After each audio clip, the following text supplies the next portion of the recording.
Hello and welcome back students. Study roof में आपका स्वागत है।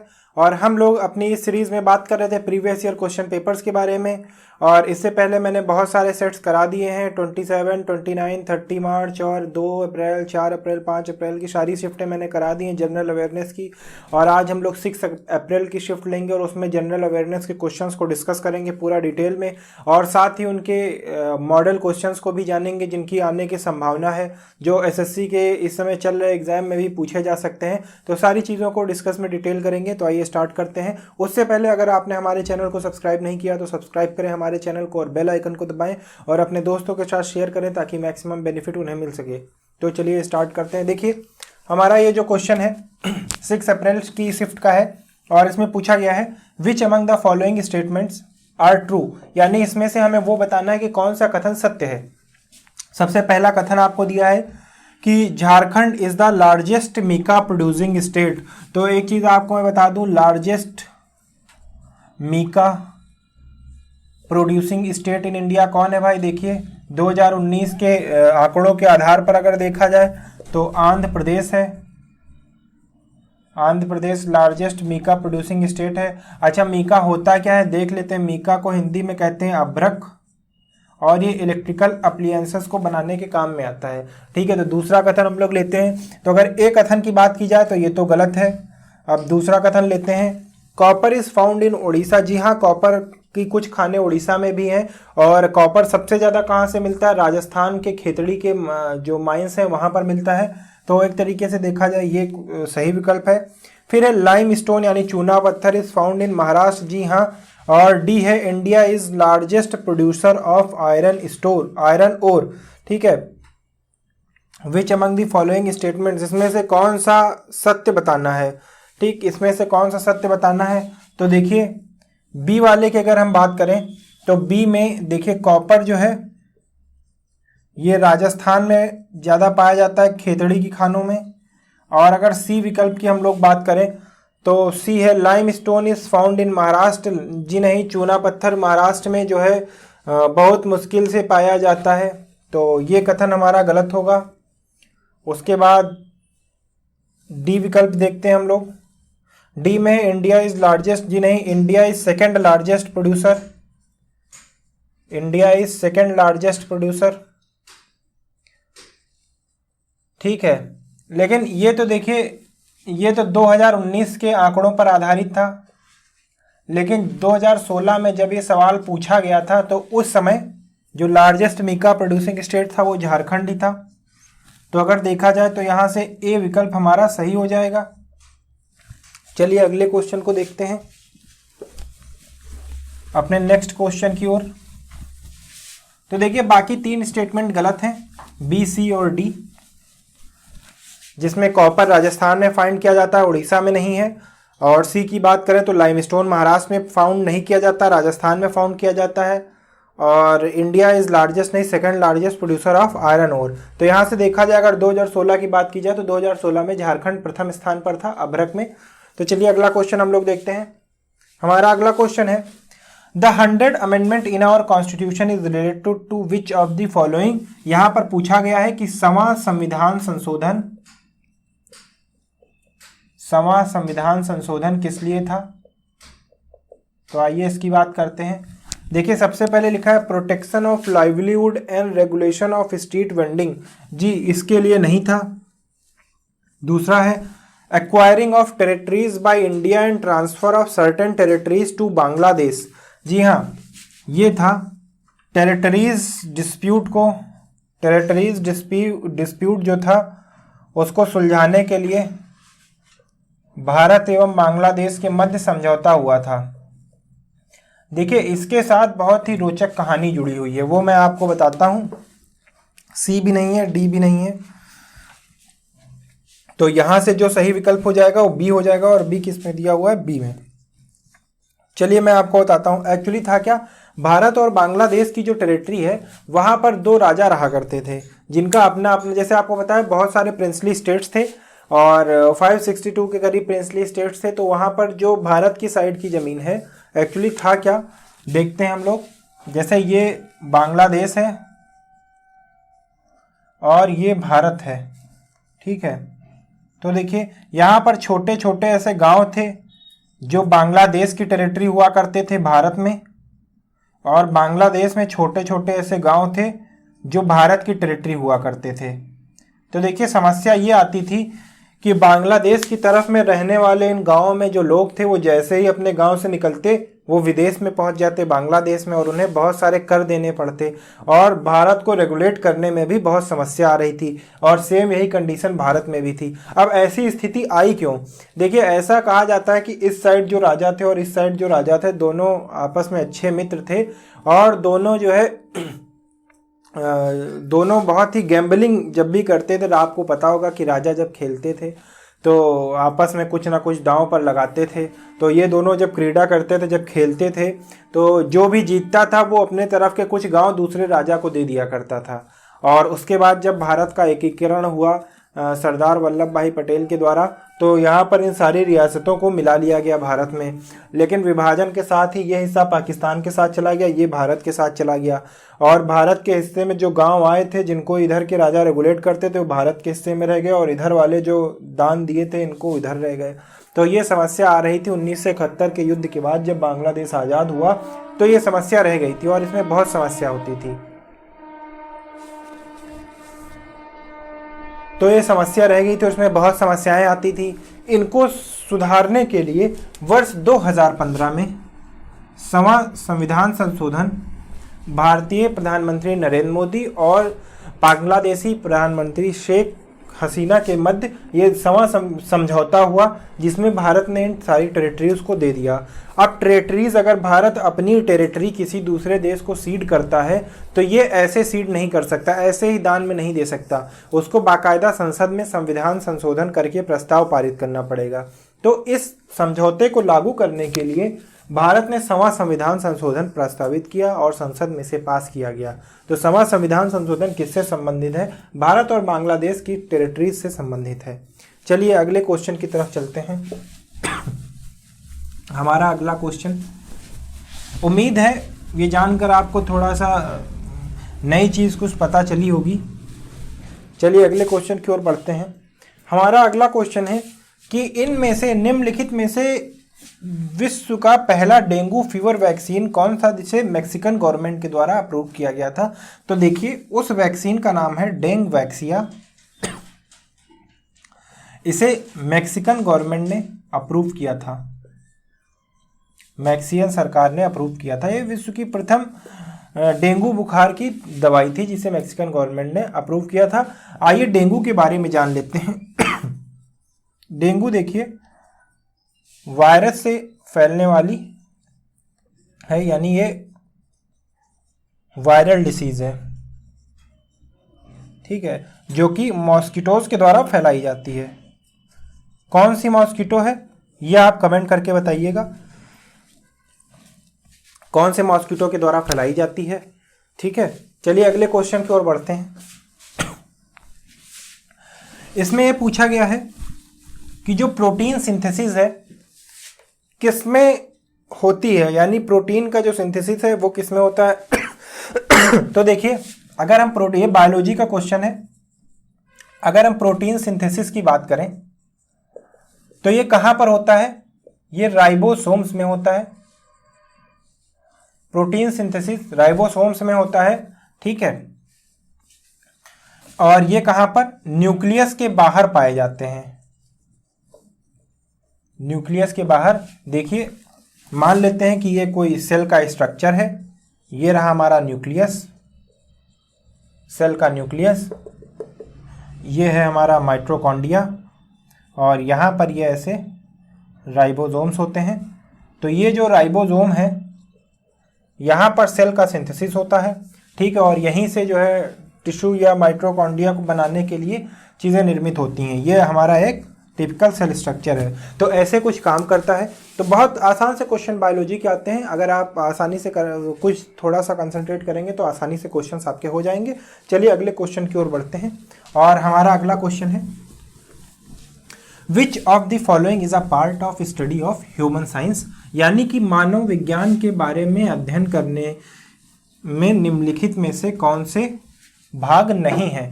तो देखिए अगर हम ऑर्निथोलॉजी की बात करें, सबसे पहला इसमें ऑप्शन दिया है ऑर्निथोलॉजी, फिर एंथ्रोपोलॉजी, फिर इक्थियोलॉजी, फिर कॉस्मेटोलॉजी।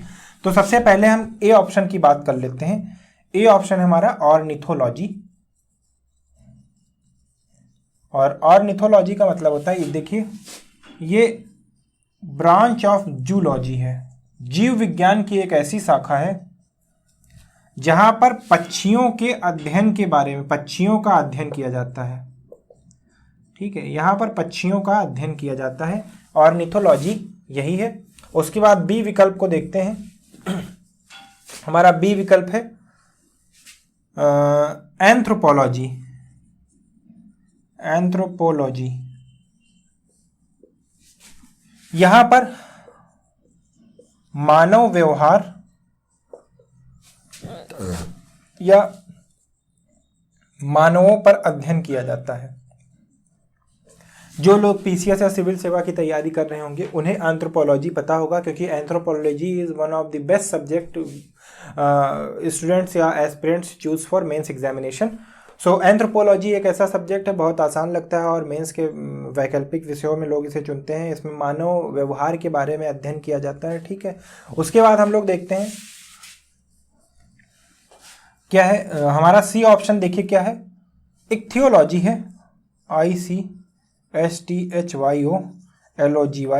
इसका मतलब क्या होता है, देखिए ये दरअसल है कुछ नहीं, ये मत्स्य यानी मछली के बारे में अध्ययन करने की शाखा को इक्थियोलॉजी कहते हैं, या study of fish is called ichthyology. उसके बाद हमारा जो डी विकल्प है वो है कॉस्मेटोलॉजी। और कॉस्मेटोलॉजी क्या है, study and application of beauty treatment. तो देखिए सौंदर्य अध्ययन को कॉस्मेटोलॉजी कहते हैं, स्टडी ऑफ ब्यूटी ट्रीटमेंट। सौंदर्य एवं उसको कैसे उसके व्यवहार एवं उसकी क्रियाएं होती हैं, इन सब के बारे में अध्ययन करने को कॉस्मेटोलॉजी कहा जाता है। तो अपने सवाल को एक बार देख लेते हैं। हमारा सवाल क्या कह रहा है कि इनमें से कौन सा ऐसा इनमें से कौन सा विज्ञान है जो मानव से संबंधित है। तो देखिए आपको दिख रहा होगा एंथ्रोपोलॉजी मानव व्यवहार से संबंधित है, तो इसलिए हमारा आंसर क्या हो जाएगा, सी हो जाएगा, जो कि बी विकल्प है। चलिए अगले क्वेश्चन की ओर बढ़ते हैं हम लोग। हर एक चीज के बारे में एक्सप्लेन कर दिया। देखिए इस क्वेश्चन के माध्यम से आपने 4 अलग अलग सवालों को पढ़ लिया है। अब इन चारों के बारे में आपको पता रहेगा। यही खासियत होती है, यही विशेषता होती है प्रीवियस ईयर के क्वेश्चंस को अध्ययन करने में। अगले क्वेश्चन की ओर अगर हम बढ़ें तो हमारा अगला क्वेश्चन है, देखिए which of the following states have bicameral legislature. इनमें से ये पूछा गया है कि इनमें से कौन सा स्टेट के पास बाइकामेरल लेजिस्लेचर है, यानी द्विसदनीय व्यवस्था है। द्विसदनीय व्यवस्था है, और वो कौन कौन से हैं। एक है विधान परिषद, जिनके जो मेंबर्स होते हैं उनको एमएलए कहा जाता है।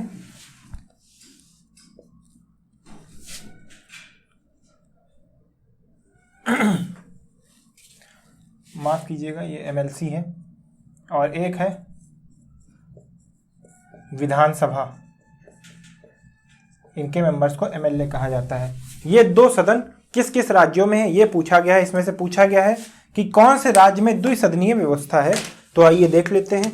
हमारा पहला विकल्प है छत्तीसगढ़, दूसरा विकल्प है गोवा, तीसरा विकल्प है झारखंड, चौथा विकल्प है महाराष्ट्र। तो आइए देख लेते हैं। कुल देखिए, अब अगर हम लोग बात करें कि किन किन राज्यों के पास द्विसदनीय व्यवस्था थी, तो देखिए अब 6 राज्यों के पास द्विसदनीय व्यवस्था है। 6 राज्यों के पास द्विसदनीय व्यवस्था है। क्यों? पहले 7 थी, लेकिन 5 अगस्त 2019 के बाद से ये अब 6 बची है। कौन कौन से देख लेते हैं। सबसे पहले स्थान पर है आंध्र प्रदेश, दूसरे स्थान पर है बिहार, तीसरे स्थान पर है उत्तर प्रदेश, चौथे स्थान पर है कर्नाटक, पांचवें स्थान पर है महाराष्ट्र, छठे स्थान पर है तेलंगाना। अब ये देख लीजिए, जम्मू और कश्मीर के पास भी था, परंतु अब क्या हो गया, अब ये केंद्र शासित प्रदेश हो गया है, यूनियन टेरिटरी। ठीक है, तो अगर राज्य की बात करें तो सिर्फ 6 राज्यों के पास हमारा द्विसदनीय व्यवस्था है, और अगर इसकी बात करें तो जम्मू कश्मीर यूनियन टेरिटरी हो गया है जिसके पास द्विसदनीय व्यवस्था है। तो अब 6 ही रह गए हैं, इस चीज़ को एकदम ध्यान से याद रखिएगा। तो यहाँ से हम लोग देख लेते हैं कौन सा है जिसके पास, तो देखिए भाई महाराष्ट्र के पास है, तो यहाँ से हमारा विकल्प हो जाएगा सी जो कि है डी, ये हमारा सही विकल्प हो जाएगा। चलिए अगले क्वेश्चन की ओर बढ़ते हैं। ये एकदम मोस्ट इंपॉर्टेंट है, ये आपको पता होने चाहिए कौन कौन से राज्यों के पास द्विसदनीय व्यवस्था है, ये आपको एकदम रटा होना चाहिए। कई बार क्वेश्चन पूछा गया है, विभिन्न एग्जाम्स में पूछा जाता है, बार बार पूछा जाता है, सिर्फ एक बार की कहानी नहीं है। तो चलिए अगले क्वेश्चन की ओर बढ़ते हैं और देखते हैं।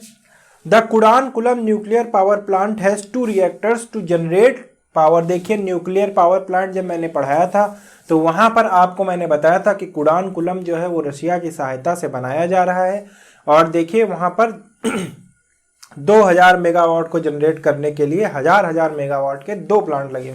2 प्लांट क्या लगे हुए हैं, एक्चुअली 6 लगे हुए हैं, और सब हजार वाट के हैं। ठीक है, तो सबसे पहले देख लेते हैं कुडानकुलम है कहाँ। तो देखिए कुडानकुलम है तमिलनाडु में। ये सब मैं आपको ऊर्जा वाला जो हमारा चैप्टर है, जब मैंने ऊर्जा वाला टॉपिक पढ़ाया था उसमें न्यूक्लियर एनर्जी के बारे में जिस वीडियो में मैंने बताया है उसमें ये सारी चीज़ें मैंने आपको बताई हैं। अगर आपने नहीं देखी हैं तो आप प्लेलिस्ट में जाकर उनको देख सकते हैं। तो कुडानकुलम की अगर हम बात करें तो यहाँ पर हजार की 2016 में था। इस समय तो 4 ऑपरेशनल हैं, लेकिन कुल 6 यूनिट हैं। ठीक है, कुल 6 यूनिट हैं। तो उस समय के हिसाब से देखिए बी विकल्प हमारा सही हो जाएगा, जो कि है बी, तो ये सही हो जाएगा। चलिए अगले क्वेश्चन की ओर बढ़ते हैं और देखते हैं। ये बहुत अच्छा कंप्यूटर का क्वेश्चन है। इसमें दिया हुआ है a small city with a limited geographical and generally users for computer networking, यानी एक छोटा सा स्मॉल लिमिटेड जियोग्राफिकल लोकेशन में जो कुछ चलाने वाले हैं वो किस इंटरनेट के माध्यम का इस्तेमाल करते हैं। तो देखिए यहाँ पर जो सबसे पहला विकल्प दिया हुआ है वो है CAN, यानी कैंपस एरिया नेटवर्क। इसका इस्तेमाल छोटे एवं सीमित जगहों पर इस्तेमाल किया जाता है। उसके बाद आता है बी मेट्रोपॉलिटन एरिया नेटवर्क या मैन। तो देखिए ये महानगर में इस्तेमाल के लिए, ये देखिए मुख्यतः शहर या नगर के इस्तेमाल के लिए होता है, या किसी संस्थान में इस्तेमाल के लिए इसका इस्तेमाल किया जाता है। ठीक है, इसका महानगरों में इस्तेमाल के लिए होता है। और सी विकल्प है हमारा LAN, यानी local area network. Local area network, इसका इस्तेमाल देखिए छोटे घर या बहुमंजिला इमारतों में किया जाता है या ऑफिस में किया जाता है जनरली। ठीक है, और डी विकल्प है हमारा वाइड एरिया नेटवर्क, यानी वैन, वाइड एरिया नेटवर्क। ठीक है, इसका इस्तेमाल विश्वव्यापी तौर पर किया जाता है। यानी वैश्विक तौर पर। तो यहाँ पर देखिए हमारा क्वेश्चन क्या कह रहा है, हमारा क्वेश्चन कह रहा है small city with limited geographical area. तो यहाँ से अगर हम लोग देखें स्मॉल सिटी यानी शहर या नगर या संस्थानों में, तो हमारा CAN हो जाएगा, कैंपस एरिया नेटवर्क। तो यहाँ से अगर देखा जाए तो क्या सही विकल्प हो जाएगा, बी विच इज ए, और ये हमारा सही जवाब हो जाएगा। तो देखिए आज हमने कुछ क्वेश्चंस को लिया और उनके बारे में जाना। उसके बाद हम लोग अपने अगले वीडियो में इसी शिफ्ट का सेकंड पार्ट देखेंगे। तब तक के लिए अगर आपने हमारे चैनल को सब्सक्राइब नहीं किया है तो सब्सक्राइब करें हमारे चैनल को और शेयर करें अपने दोस्तों के साथ। And thank you for watching.